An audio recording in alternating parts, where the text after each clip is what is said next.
All right, guys, welcome in, welcome in. I appreciate you tuning in. We are going to get right into this. I got to tell you, Nick Fuentes is probably one of the most controversial figures we have in America today. Now, he has said some things I agree with, and he has said a lot of things I disagree with. Now, one of the things that I agree with is when he's talking about the Black community and holding them accountable. And we do know that 13% of the population, which the Black community is, commits a ton of crime. I mean, at a higher proportion than white people at this moment. And unfortunately, if you call it out, you're a racist. You know, I've called it out. I made videos agreeing with what he says. And, you know, I get called Uncle Tom and bootlicker, kissing up to the white man just for calling these things out. It's something that we need to address for sure. Hard truths have to be addressed. But he has said some things I 100% do not agree with. I mean, when he's talking about Jewish people, when he's denying the Holocaust, when he's talking about Hitler being cool, I mean, he has just taken his anti-Semitism to a whole new level, higher than I've ever seen before in recent history. So, without further ado, you know, we're going to get in this interview with Piers Morgan. I don't know if you guys saw this interview with Tucker Carlson the other day. Now, Tucker Carlson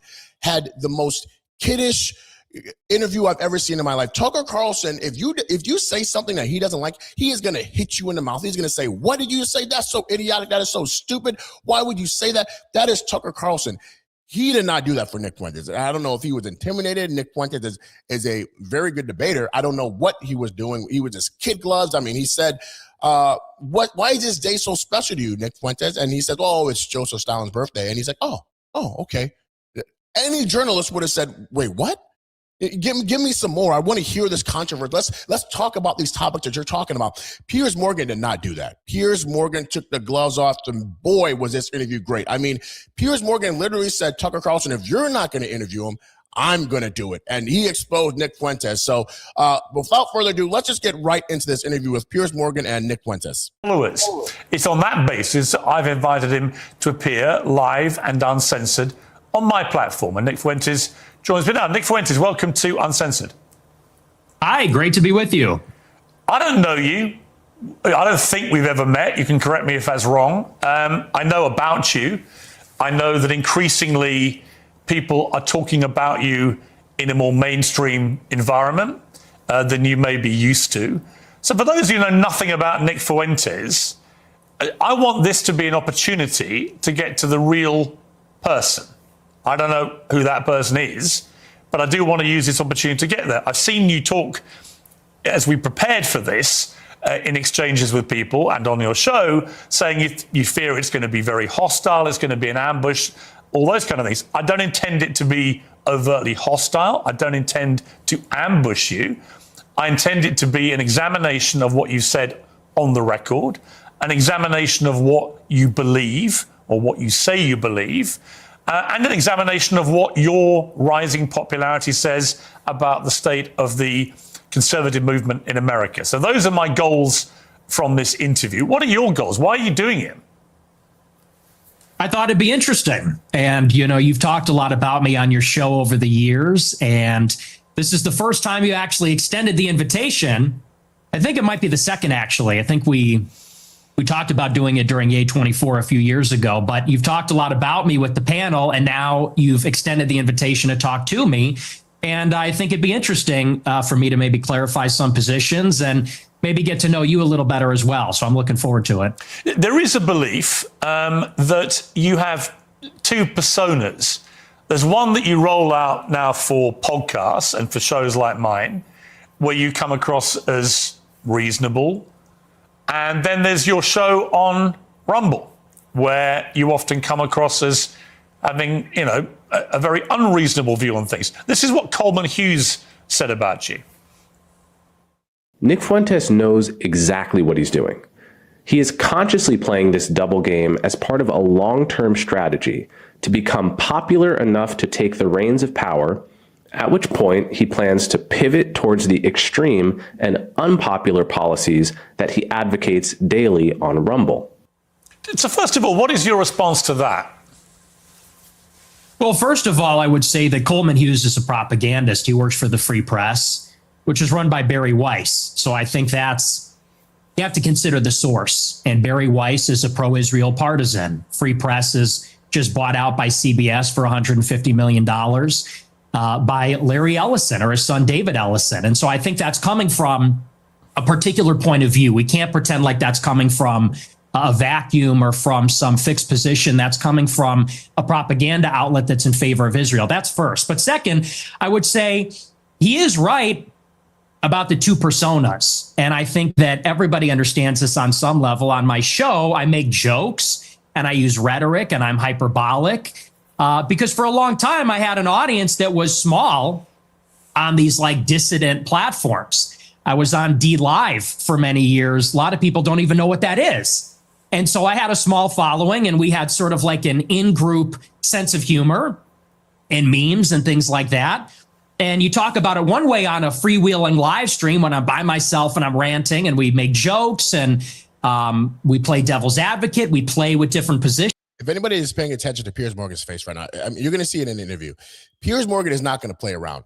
He is very upset right now, and he's going to challenge Nick Fuentes like I've never seen before. And Nick Fuentes, when he's getting challenged, he actually gets pressed and he actually kind of like backs down into a corner. It's really interesting because when you're talking about Nick Fuentes and he's saying all the things about blacks and the Jews and the women and all this other stuff, he's very bold and empowered. He doesn't care if you're upset or not. Piers Morgan, he takes that, and I don't know why Nick Fuentes took this, but Piers Morgan is actually going to play him really soon. You're going to see. But then when you sit down in an interview like this one and people ask me a good faith question, what do you actually believe? Well, then I clarify and I say, well, here I'm not joking. Here I'm not being hyperbolic. I'm not being rhetorical. I'll tell you precisely what I believe. As far as this idea that I'm going to get power and then turn into Hitler, that just sounds totally insane to me. I'll be honest. It just sounds insane. Do you have aspirations for political power?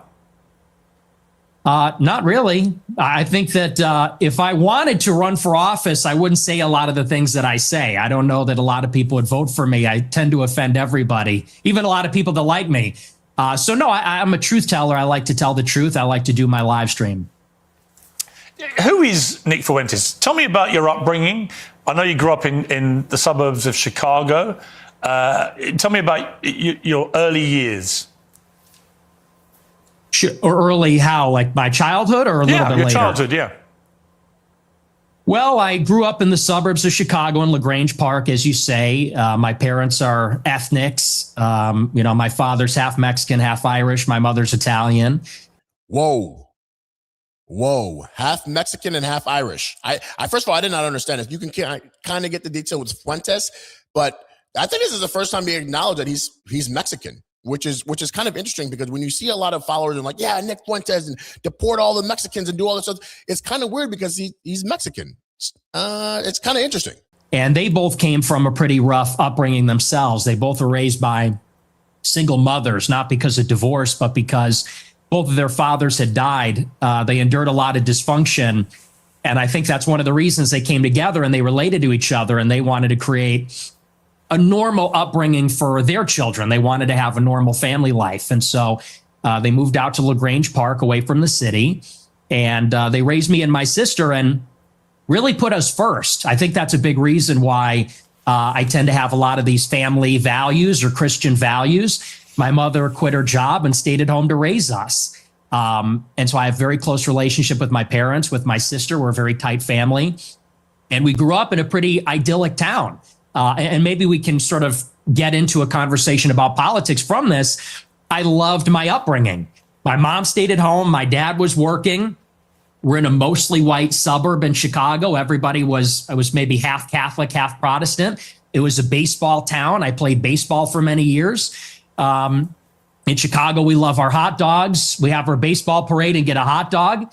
And so I love where I came from. I love the city. It's a working class city. I love the people here. They're very good, humble, down to earth, decent people.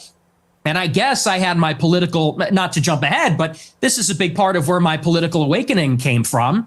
I sort of left this bubble, if you could call it that. When I went to college in 2016, I went to Boston University. And I read a lot of things online and I realized the country does not look like LaGrange Park. It doesn't look like Western Springs or Hinsdale or Elmhurst. And you would have a major influx of immigrants and then it would stop. And then you'd have another wave and then it would stop. This one, it just keeps going up for 35 years and it's too many. So that's really where I would draw the distinction between maybe where I originate from I would even just simply call that immigration. What this is an invasion. It's a completely different policy. But you mentioned, can't even call it the same but thing. you mentioned Mexico in that list, and your father is half Mexican. So this is the point of time where Piers Morgan is actually talking about his dad, and you're going to start seeing Nick Fuentes is not like that. The more Piers Morgan keeps touching on his dad, this is the first time where I've actually seen Nick Fuentes like actually upset at an interviewer. So we'll keep paying attention to it. Yeah. I mean, by your criteria, part of the invasion would include your father, presumably, and his immediate descendants who came from Mexico. Not really true, because when my father's ancestors came here, it was a small fraction of the total immigrants that came from Mexico. I don't believe that we should have zero immigrants forever, or even zero immigrants from non-white countries. But you have to draw the distinction. My father's father, he was here in the 40s and 50s. It was his parents, or I believe either his parents or grandparents, that came here even earlier. Up until 1965, 90% of the immigrants were coming from Europe. I have no problem with that. If we have 10% of them coming from Mexico or Latin America, maybe that's reasonable, but that's not what it is now. Now you've got 10 million illegals in 4 years under Joe Biden, and you got millions. One thing, he's absolutely true. From the 1600s to the 1960s, it was 99.9% European immigrants coming over here. So that is why when you hear black people or Democrats talk about slaves built this country, no, they did not. It was the European immigrants that helped build this country to what it is. And then you started seeing in the 1960s people coming from India and Pakistan and China and all these, Mexico and all these other countries. But it was European immigrants 100% that built this great country to what it is, not the slaves. It's more legal immigrants from China, India, Venezuela, El Salvador. And it's so many with no break for assimilation. And they're all from non-white countries. It's transforming what America is. And again, that's the distinction. That's what makes it unacceptable. I always believe everybody is a product of their environment. Right? I've interviewed thousands of people. Maybe 3,000, 4,000, 5,000 people from all different walks of life. But the one common theme I would say is everyone's a product of their environment. And I was reading some stuff about you in the last few days. There was an episode of your podcast where you talked about your father, Bill Fuentes, and how he wouldn't take the family, including you, to certain restaurants because he believed they were associated with African Americans. We would be deciding where to go to eat, you said. What are we going to do for dinner tonight? It was a running joke. Me and my sister would say Applebee's, and my dad would say we would never eat at Applebee's. Not in a million years should you be caught dead, Fuentes said about Applebee's. Go to a different restaurant, a local restaurant. No Applebee's, no Red Lobster. That is commonly known as black fare. And you also shared another story about your family and restaurants. It said, before me and my sister were born, my family had a saying about Olive Garden that contains the N-word that we're not allowed to say. So my question, based on that anecdote that you say on your own podcast, is, do you think you grew up in a racist environment, that your father was inherently racist, and that thought process moved to you? Well, I would say it's a new low. I've been attacked for being. Okay, so this is where Nick starts getting upset. And which is, again, it's kind of funny because Nick doesn't care about people's opinion. He's going to offend you. He doesn't care if it's offensive. I mean, he's talked about Jewish people when they were in ovens, comparing them to cookies. So, I mean, he says some obviously outlandish, offensive stuff. So this is kind of where he starts losing me, when he starts getting offended by Piers asking a simple question. I mean, he was the one that talked about his dad taking him to Applebee's. So to me, this is a fair question, not out of bounds whatsoever. Just saying, Nick, how do you feel about this? And this is where Nick starts losing me a little bit. A racist many times, but to attack my father, to attack my parents based on anecdotes, I would say that's sort of a new low. Hang on, it's your anecdote. Yeah, but he's not here to defend himself. You are. And my parents are. You told the story. And I will. But hold on. When you're talking about Jewish people, when you're talking about blacks, when you're talking about women, they're not there to defend themselves either. So you can use that. You can use that argument. When you're talking about women are stupid and they shouldn't vote and blacks should be in prison, all this other stuff that, sometimes I agree when it comes to black accountability, 100%, but they're not there to defend themselves either. So you can use that argument. I'm not trying to ambush you. As I said at the start, Nick, to be clear. No, it's not an ambush. Nick, to be clear, I think I'm not understands. ambushing you. I'm literally reading an anecdote that you revealed on your podcast. It's you that's put it in the public domain. I know. I'm simply asking you, whether my assessment of that, which is that your father didn't want to take you to certain restaurants because of what you refer to as, they were commonly known as black fare, whether that attitude to African Americans in that instance permeated to you. It's a reasonable question. Yeah, no, like I said, I think everybody knows what that is, but I'll address it. I'll engage with it, and I'll defend my father from the charge of racism. Sure. No, my parents are not racist, and they've never been racist. I'll tell you about my parents. They used to have a school in Chicago in the South Loop where they instructed people on how to shoot firearms. It was a security school, and most of the clients were black. And I believe actually one of their clients was Larry Hoover's son at one point, sort of a funny story. And so most of their... He didn't touch on that, but Larry Hoover is a big time gang leader. I believe it was the GDs in Chicago. So if you're from Chicago, you kind of know. I'm from the suburb of Chicago. It sounds like he's from actually like another suburb part of Chicago. I'm from Hoffman State, Schaumburg area. So Larry Hoover was actually really big time. I think he got released. But Larry Hoover I think he did start the Gangster Disciples in Chicago. So that's kind of interesting. Clients would come in from the south side of Chicago. My grandmother, she grew up in the projects in the city.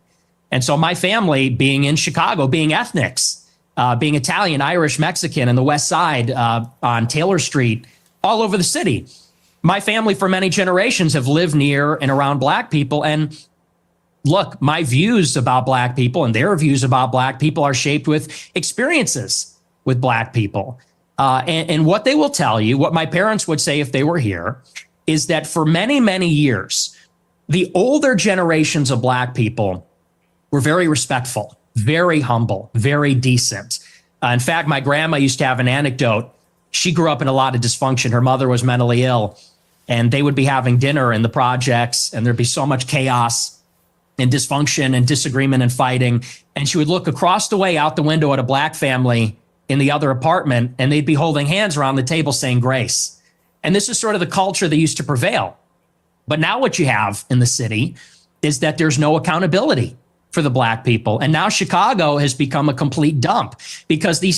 I just want to say, me being from the suburbs of Chicago, Nick Fuentes, this is where he gets a lot of crap, but he is 100% right. My mom and dad were born in the 50s, okay? They hated when I was a teenager listening to rap music because they thought I was going to turn into one of those thugs. He is 100% correct. There used to be a culture in the black community where you would be respectful. Hi, sir. Hello, sir. My mom and dad taught me when I was younger, if you get pulled over by police, you say, yes, sir. You say, no, sir. You say, I'm sorry, sir. You give them your driver's license, your registration, whatever they ask you, you get a ticket. You just accept it. You did something wrong and you be on your way. You're not getting your windows bashed out. You're not getting pulled out of the car. You're not doing any of this stuff. They are in a position of authority. You don't lip off. You don't give them any type of crack. What were you pulling me over? Don't do any of that stuff. And this is what the young black youth right now, because there's so much absent fathers in the house, they're not being taught that. So they think it's cool to talk back. They're disrespectful. They got their pants off their butt. They have all these weapons. They're committing all these crimes. And then what do they say when they get caught? Well, they blame the white man. It's the white man's fault. They didn't get an economic opportunity to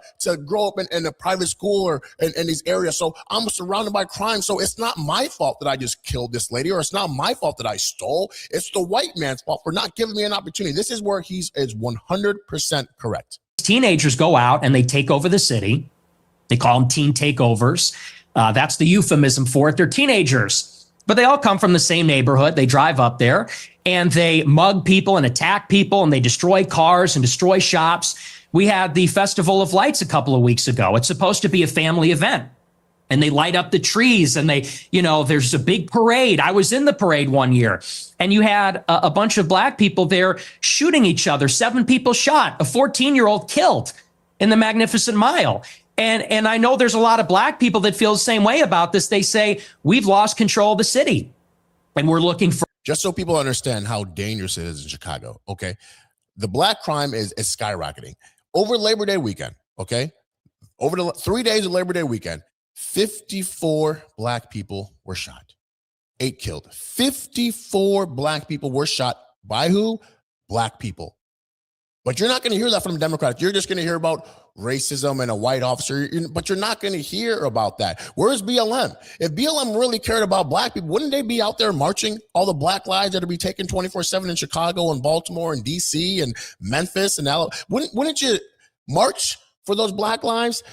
That's because Black Lives Matter is a bullcrap organization. They only care about black lives when white officers are involved so they can get money. So they can put some sob story on about how this guy was such a good person to society and get all these donations, get all white people donating to make them feel bad. And then they embezzle that money and they buy themselves mansions and cars and all this other crap. If they really cared about black people, they would be on the streets of Chicago. For accountability, we have a lot of black people that are always outraged about racism, outraged about attitudes from white people, but they're never ashamed of some of these behaviors, never ashamed of some of the things that go on. And that's why I think there's a lot of negative attitudes these days. And so, you know, again, I think those attitudes, you say I'm a product of my environment. I am. And so are my parents and my grandparents. Unlike you, because you're not even American, in Chicago, we have to live in a big, diverse city where there's a lot of different kinds of people. And I think anybody in Chicago will tell you the same. I live in London. It's one of the biggest and most diverse cities in the world. But it's not the same. Well, actually, it's a big, diverse city. The only difference is we don't have the gun violence because we don't have guns. That's a whole different story. I don't want to get into that with you. I have got into that before in America. You got a knife problem. You got sword problems. We have problems with Aladdin. We have problems with violent crime. I make no pretense of it. So the idea that somehow I'm cosseted in London because I'm not in Chicago. I didn't say that. Well, you kind of implied it. But I guess my point about the environment, I'm not saying you are a product of your environment. I'm saying most people are in some capacity. Mm-hmm. When I read that anecdote, which just to remind you, it's not something I have put out there. You told this story, right? And you said that you said this. We're looping. You said this already. But you haven't really directly, I think, responded to it, which is whether your father would not take you to certain restaurant chains because he associated them with black Americans. Is that true? No. Well. See here, if you're in America, you would say that Olive Garden is not real Italian food. Applebee's, TGI Fridays, this stuff is a load of crap. My dad was just a food snob, but no, it's got nothing to do with that. My best friend in first grade was a black guy. We're not a racist family. So okay, so when you told the story, I'm just curious. So when you told that anecdote, which clearly on the face of it is racist, right? You're basically saying your father made racist decisions about where you would go as a family to eat. Are you saying, well, I'm just going to ask you a question. Are you saying that when you told that story, you didn't mean to infer that he was racist? And do you understand why when somebody like me reads that anecdote for the first time, as I did this week, I reach a different conclusion?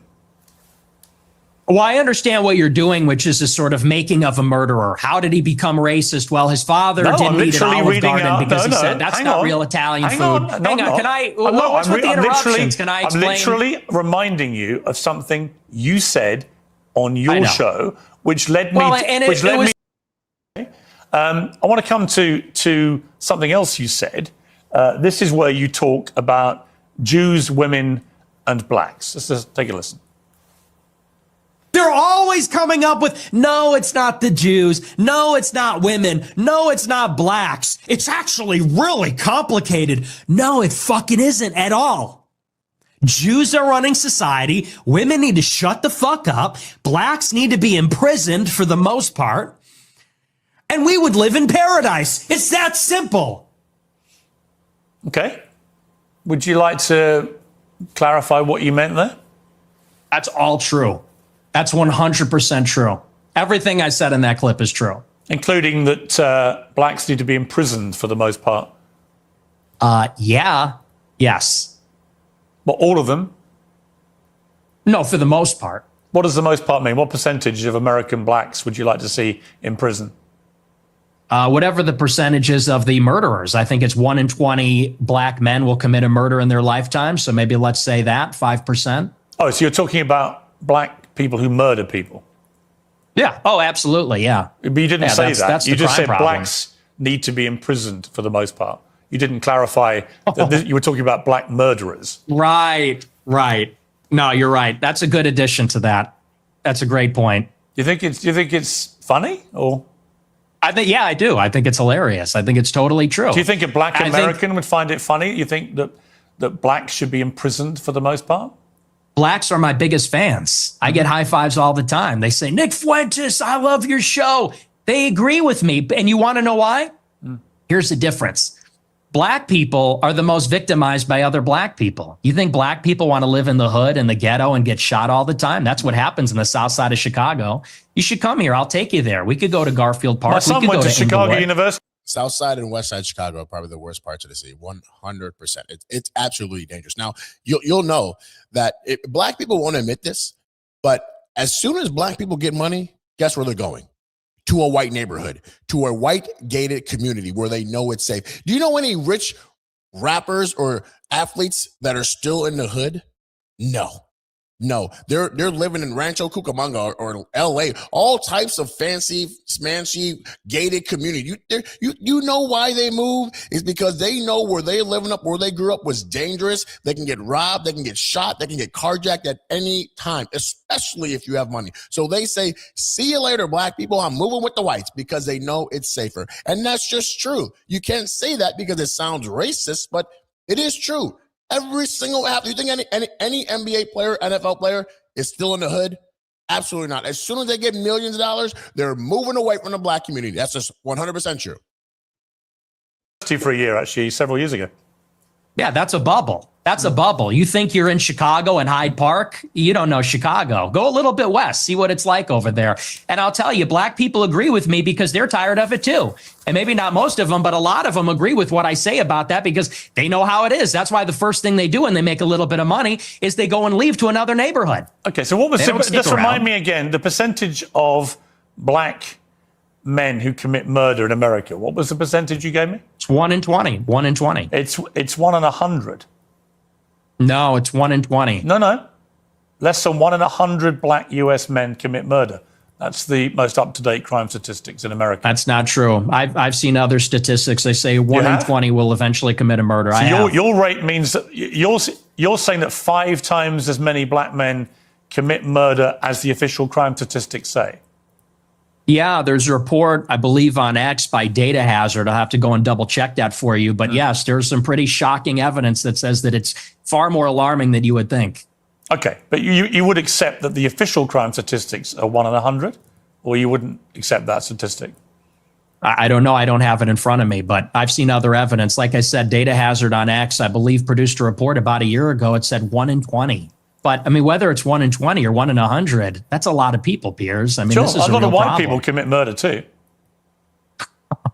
Well, they do, don't they? Okay, but it's about proportionality. I mean, white people are 65% of the population. Blacks are 13%. Mm-hmm. And I think anybody would tell you that more black people proportionally. And Piers Morgan makes this argument, and this is a Democratic argument. They'll say, well, white people commit murder too. Okay, like Nick just said, proportionality, okay? 60% of the population is white. That's 200 and something million people. 200 and something million people compared to 13% of the population, which is about 40 million people or something like that. You're comparing 40 million to 200 million. So, of course, there's going to be more crime in the white community, but we're talking about proportionality. So if you talk about black people and you ration it out to the same as white people, black people are exponentially committing more crimes than white people. And not to mention, if you talk about the 13%, let's take some of that 13% off and just attribute it to black men, because we do know black men are committing more crime than women. The women are just mostly committing like theft and stuff like that, but the black men are committing more of the crime. So they're actually less than 13%. So that's why that Democratic argument, well, white people commit, no.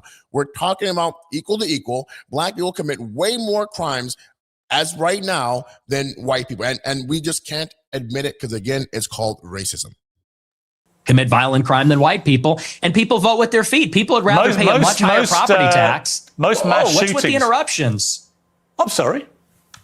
Thank you. I appreciate that. You know, you look at in Chicago, in New York, these neighborhoods are so stratified. People would rather pay a high tax rate. They'd rather pay a much higher property value to live in a less diverse, less black neighborhood because they don't want to live around the violence. And I think that when you look at even on the public transit, the subway, the blue line, you know, people don't want to go there because they know who occupies and menaces the public transit. It is these people like Daniel Penny had to deal with. It's people like Irina Zarutska had. Sure. The point of this interview is to go over the things you've said, which have led people to reach conclusions about you, and to ascertain whether those conclusions are fair and reasonable or not. That's it. So I want to play you another clip. This is what you talk about why white people are justified in being racist. Let's take a listen to this. First, white people are every single bit justified in being racist. Every single bit justified, to the extent that that means going out of your way to avoid black people when you see them. Now, real quick, I'll actually defend this small portion of this clip, because what I think right now is black people in this country are making more and more and more people, white people, racist. And here's why I'll say this. Because every single time you turn on a TV, you're seeing foolery, you're seeing crime, you're seeing theft, you're seeing all this stuff. So if you're a family, a white family with kids, would you say, man, I do not want to go to that area. If that area is black, oh man, I should probably stay away from that. Or you have millions and millions upon millions of perfectly decent white people in this country who have no racist bone in their body. And every time you turn on CNN or MSNBC, you see Jasmine Crockett, you see Ilhan Omar talking about white people are racist and slavery and reparations and white people are this and white people are that. And you're like, wait, hold on, I'm not racist. I haven't done anything to black people. But yet every single time you turn on the TV, they're calling you racist. They're calling you racist. They're calling you racist. When you haven't done nothing, you're just putting you in a big box and saying, well, you're white, you have white skin, you must be racist. I'm telling you, the more and more times you call people racist or things that they aren't, it's going to make them more racist. You stand by Absolutely. that? Absolutely. Absolutely. So white people should go out of their way to avoid black people when they see them. Absolutely. They would be wise. Why? Because it's a lose-lose proposition. If you're Irina Zarutska and you don't walk the other way, you get stabbed to death and you die. If you're somebody else and you walk on the subway and you stand near a black person or something, maybe it's fine. It's a lose-lose proposition. So no, I think that white people have been beaten into submission, that we're afraid to tell the truth about it. And the truth is that when you go into these major cities like New York or Chicago, I believe she was in North Carolina, there is a menace, which is young, black, adolescent men. They're extremely violent. And we have been told that we have to pretend like they are every other person. We have to be colorblind to that. And we're supposed to go and be in the midst of all this danger. And I think that at this point, it's gotten out of control. You look at the BLM movement, they said that the reason that black people, are violent, or the reason there's crime, is because of police brutality, or redlining, or all these other things. They said we need to get rid of the police. We need to defund them. And a lot of cities did. A lot of cities like Chicago, for example, the police changed the rules of engagement. They don't chase them. It's not a felony if you steal a certain amount of merchandise. They won't chase them on foot. And now the city's totally up for grabs.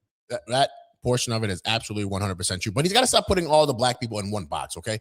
There's a lot of black people in the communities that are committing crimes, but 90%, the good blacks don't want to deal with those people that are committing crimes. Lock those people up, 100%. Those people that are committing crimes and stealing and robbing and making people unsafe, lock their ass up. No one cares about them, but you got to stop putting everybody in a box. But like he's just saying, there is a big Democratic push right now to defund the police. Zohar Mamdani has said that police are racist, they're pigs, they're anti-gay, which causes distrust amongst the community when you know that police are out there risking their lives every single day, putting their lives on the line for you, no matter what skin color they are. And yet you have your Democratic leaders saying that they're racist. It is just a big Democratic push because they want to make it seem like the black people right now are victims. So that's why when Nick is saying in California and Chicago, they have decriminalization laws when it says, hey, look, it's not a big offense if you commit under $950 worth of theft. Anything over, we're going to come at you. But if it's under $950, it's just a slap on the wrist. That's all, because they're saying it's okay. We understand black people commit a lot of crime, so we're going to give them a little leeway, which is so racist. And now, whether you're in the Gold Coast or whether you're on the Mag Mile or you're in the worst neighborhoods in the city, you might get shot, you might get mugged, someone might run up on you. And I tell my followers, it is better to be perceived as racist or racist and walk the other way and maybe keep your life than to say, I'm a good anti-racist. I don't mind that this person's making me uncomfortable. Maybe he's looking a little froggy. I'm going to sit down because I'm a good person and get stabbed, mugged, whatever. And by the way, this is a strategy. They call it the friendly stranger. There's a crew of them. They do this in Chicago. They stand outside bars, black people. They approach strangers. It's a robbery crew. And they pretend to be a friendly stranger, and then they mug them. And stupid white people say, oh, hi, yeah, nice to meet you. You know, they grin, they laugh, they put up with the nonsense, and then they get mugged, or worse. Sometimes they get executed. And so as a white person, how do you feel about mass shootings at school? I think they're bad. Who do you think commits the vast majority of the mass shootings? I'm sure it's white people. Right. So how do you feel about that? I think that white people do more antisocial violence. I think black people participate in more gang violence. I think that's the difference. What's the difference to the victims? There's no difference to the victim, but it's a different kind of crime. And it's a different proportion also. Do you know what percentage of white people are school shooters? I know that the vast majority of mass shootings in schools in America this century were perpetrated by young white men. And I'm and just, what proportion I'm curious. What proportion? I'm curious whether your advice would be to people who have kids in these schools. Is my mic working? What proportion?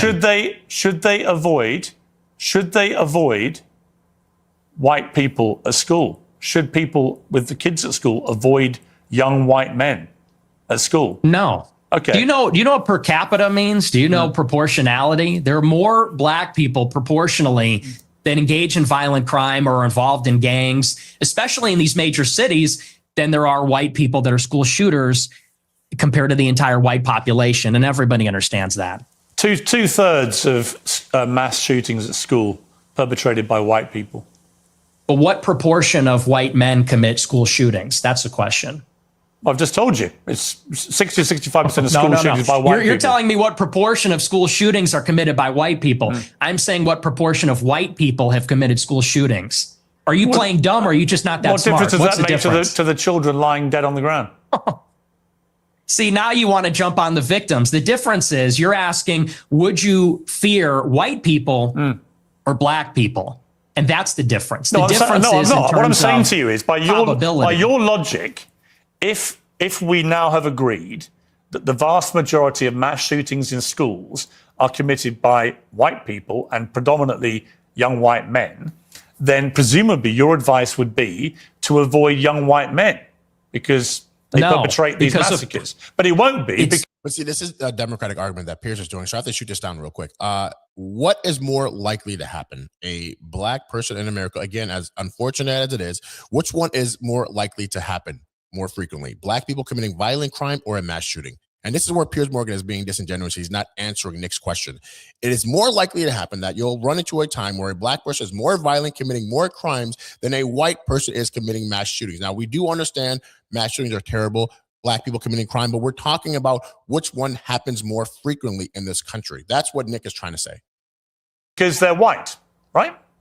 So are you playing dumb, or are you actually dumb? Maybe it's I'm about dumb. proportionality. Maybe I'm dumb. You are because well, I don't think you are dumb. I think you're smart actually, but you're deliberately avoiding per capita. And everybody knows that's the difference. What proportion of white men are school shooters? It's probably 0.00001%.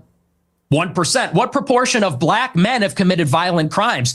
It's probably like 5%. I don't know what it is off the top of my head, but it's very high. And I would add to that, even as it concerns schools, why do you think parents pay a super high property tax to live in a school district where there's white people? Because they know that if they go to the black school, it's going to be the Bloods and the Crips. It's going to be gangs. It's going to be, you talk about school shootings. Nobody talks about all the school shootings that are committed by gangbangers in and around the school and all the other violence that's associated with that. I mean, these schools in the south side of Chicago, it's just not livable. I have an answer for you, Nick. So the proportion of the population who carry out mass shootings is actually the same for black and white. For white people, the proportion of... No, the proportion again, of the population. are you hearing it?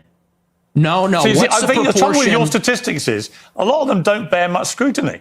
We have a bunch of fact checkers checking all this in real time because you do have a tendency to just come out with a lot of old baloney. And when you say, Okay. well, it's true. And when you're confronted with reality, figure? you don't like it. What's the figure? What proportion of white people have committed school shootings? With white people as the denominator and white people that have committed school shootings as the numerator, what's that percentage? For both black and whites, the proportion of the population who carry out mass shootings generally is about the same. No. Yet, tell me the number, and then the only focus of your attention is the black shootings, the black crime. You don't want to live around black people. You want to avoid black people. You don't want interracial marriages or relationships that may produce black people. And yet, when I point out to you that there are many parts of crime in America where actually there's a majority of white people that perpetrate them, you don't care. You don't have any interest in that. It doesn't exercise your mind. Maybe because no one's buying this. This kids. argument lost. No one is buying this. Everybody understands per capita, and people can even see what you race ahead and say, well, we're comparing the proportion of white and black school shooters. I said, no, compare the proportion of school shooters that are white versus violent criminals that are black, because that was the basis of the monologue, is that you're very likely, if you encounter black people or a young black man in the city, that you're going to be the victim of a violent crime, of a robbery, a mugging, a car theft, a carjacking, or a murder. That's the difference. And it's about proportionality. And everybody sees past that because we all live in reality. You want to talk about product of your environment. People that live in New York, Chicago, LA, we live in reality. We live in this environment and we see what it's like. And the threat. You see, and this is what Nick Fuentes is actually, I agree with. There's a lot of things I don't agree with what he was saying, but with this portion, I absolutely agree, because what he's talking about is you're going to be more likely to run into a black person committing more crime, which is terrible, than a white person committing school shootings. Now, you have to see these journalists, these people on TV who have platforms, they have to be very, very, very careful of what they say, how they say it, when they say it, because they want to be canceled. Obviously, cancel culture is big in America. You say something that somebody doesn't like, you're going to get canceled. They'll do whatever, take your following with it. That's what's going to happen. So they have to be very, very careful. Nick Fuentes, it doesn't care about cancel culture. He's been canceled for years and years and years, and he's become more popular because he's not going to go away. He's going to say what he says. That's something that you can actually respect, is that even though his views are wrong and some of them are very racist, it's just, hey, he's standing on his business. He's standing, this is how I feel. I don't care how you feel. You can try to cancel me all you want. This is how I feel. So Piers Morgan has to be very careful, because even though it's Piers Morgan Uncensored, he still does not want to be canceled, because at the end of the day, you do know, we all know that in America, I don't know where you're from, but in America, you're more likely to run into a black person committing violent crime than you are to encounter a white person committing a mass shooting. And it is what it is. And we have a problem in this country because people will not accept accountability. The Democratic politicians are making excuses for this community, and they can no longer do that anymore. We have to hold everybody accountable, and no matter if it sounds bad or if it pisses people off or if we're stepping on people's toes, we have to say the uncomfortable truth. And we have to say everybody in America deserves to be safe. They deserve to feel safe. They deserve to go to their car without being carjacked. They deserve to wake up in the morning without someone breaking into their house and being shot. Every American has the right to be safe, and they should be safe. And that is why Donald Trump is deporting all the illegal immigrants and trying to hold these people accountable. So when the Democrats are sitting there making excuses for black people or whatever crime is going on in the community, saying that, oh, their father wasn't around and their mom used to beat them, and oh my gosh, their sister was mean to them, so that's why he stabbed this girl. No. We got to stop making excuses and just hold people's feet to the fire. If you commit a crime, this is what's going to happen to you. No more liberal judges giving them weak sentences. You have to, in order to stop crime, you got to hold crime accountable, period. The danger in terms of probability it's not even comparable. And I would say this to your point. If you're in a high school and truly, if you see a white person who looks like a little autistic, he's got the SSRI stare and he reaches for a backpack, people joke and say, run. Similarly, if you see a jalopy pulling up with a bunch of black people in it and they got their pants around the ankles, you're going to run also. And I'm saying the same thing. The difference is, The latter happens much more often. It's much more common. You know, in Chicago, there's like 10,000 carjackings and car thefts every day. It's in the thousands. It happens all the time. How many mass shootings committed by autistic SSRI white people? I don't even know. I mean, it's probably in the single digits. First, I mean, you're just going to have to watch the rest of the debate. But I mean, it was very good. I mean, Piers Morgan kept challenging him, and Nick Fuentes, you know, again, whether you agree or disagree with Nick Fuentes, he does not back down. Obviously, he got visibly upset when Piers was talking about his father. His father, you know, said some controversial comments, apparently, that Nick brought into fruition. So, of course, Piers Morgan is going to call him out and, you know, ask to clarify his position. But again, you can say whatever you want to say about Nick Fuentes. I vehemently disagree whenever he's talking about Jewish people and Israel and all this other stuff that, you know, to me makes no sense, because at the end of the day, when you're talking about, you know, Israel, there's only one Jewish state, period. That's it. Only one Jewish state, and there are 50 Muslim countries. So imagine you being surrounded by countries that want you gone. That want you gone. So this is why this notion that Israel controls everything. They have the population size of New York City. Okay, that's how small of a population Israel is. Period. End of story. Again, there's only one Jewish state. They've had plenty of opportunities to make two-state solution with Palestine. Palestine each time has turned them down. 1948, which led to the Arab-Israeli War. 1967, year 2000, Palestine says no, no, no, and violently killed Jews. Period. So that is why when Israel wants to, you know, do whatever they need to do in order to secure their safety, that's what they have to do. That is something that America would do. Obviously, we saw in 2001 when we went into Afghanistan, what happens. If you attack America, we're going to do what we have to do to make sure our Americans are safe and make sure you know to never attack us again. Period. End of story. So, you know, Nick Fuentes gets a lot of crap and stuff like that, but at the same time, we have to hold people accountable when it comes to crime in this country. Everybody deserves to be safe. You have all these illegal immigrants that Joe Biden and Kamala Harris deliberately led into the country. Now, let's just be honest, okay? The reason why they did that is because it's strategic. They know every time black people vote the same way every single presidential election cycle, 90% of black people will always vote Democrat, because Democrats will play to what the black people want to hear. You're a victim. You're getting oppressed by white people. You'll never make it in corporate America because they care about the color of your skin. Vote for us. We're going to give you money. You don't need a man to raise your kids. So we're going to give you money, government assistance, food stamps. We'll give you all this. The only thing that we ask for you is just vote for us. Now, because they know they secured the black people, but also some black people are waking up and understanding the Democratic lines. They're like, wait, hold on. How can I secure a new voter base? Here comes illegal immigrants. Now they flood the country, okay? And all these states, all these sanctuary cities, and guess what these sanctuary cities are doing? Now they're pushing for legislation to get rid of voter ID. Aha, strategic. Is it any way confusing to anybody why Somalis were imported in Minnesota, making sure that Ilhan Omar stays in power, and now these Somalis are now on the city council, on the police board? If you see that damn fool, Jacob Fry, if you see that loser who is the mayor of Minneapolis, he says it is his dream. Okay, it is his dream and within the next year to visit Somalia. What? An American said it's his dream to visit Somalia. He doesn't want his Somalis attacked. Mind you, just right now, it was like a few months ago, he ran against Omar Fattah. Omar Fattah represents the state of Minnesota. He's on the House Representative for Tennessee. He ran for the mayoral race, and he lost. Is anybody understanding why Omar Fattah lost? Omar Fattah has said the same thing that Ilhan Omar has said. Omar Fattah has said that the greatest threat to America are white people. Ilhan Omar has said the greatest threat to America are white people. So you're saying that it's not the illegal immigrants coming from Somalia, from Venezuela, from Honduras, from Mexico, the illegal immigrants from Afghanistan that unfortunately killed those two National Guardsmen? It's not them. It's white people. That's what you're going to say? You notice how they're all on the same message?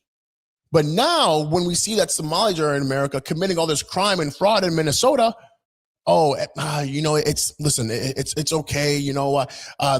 Something was happening with them. There were no checks and balances. So of course, as things were to go awry, but you cannot blame them for all this stuff. You can't blame them. So that's kind of what Nick Fuentes was talking about. The whole makeup of America is changing when you allow all these people who don't love America and who want to try to convert people to what they believe. They're not assimilating to America. If you come to America from whatever country, you need to assimilate to our culture, our values, and our morals. Don't bring your Sharia law over here, which is exactly what you're doing in Minnesota. Don't you think it is scary that Minneapolis had a noise ordinance that they couldn't have loud stuff going on after a certain amount of time? And then when they became on the city council, they lifted that noise ordinance. So now they're able to play the Islamic hymn, their prayer, 5 times every single day on speakers. I'm telling you that the makeup of this country is really concerning right now because, again, the Europeans came over here and gave us traditional values and morals and gave America what it is. It cannot be eroded by allowing all these people to come over here from all these other countries and take away what America is known for. So I understand that point, and then we'll just have to see what's going on. But I don't know. I agree with some points with Nick Fuentes, but at the same time, I got to tell you, he's gone off the rails sometimes with that anti-Semitism. But we're going to see what happens, guys. I appreciate you tuning in. Thank you so much. Remember, like, comment, subscribe. I'm out of here.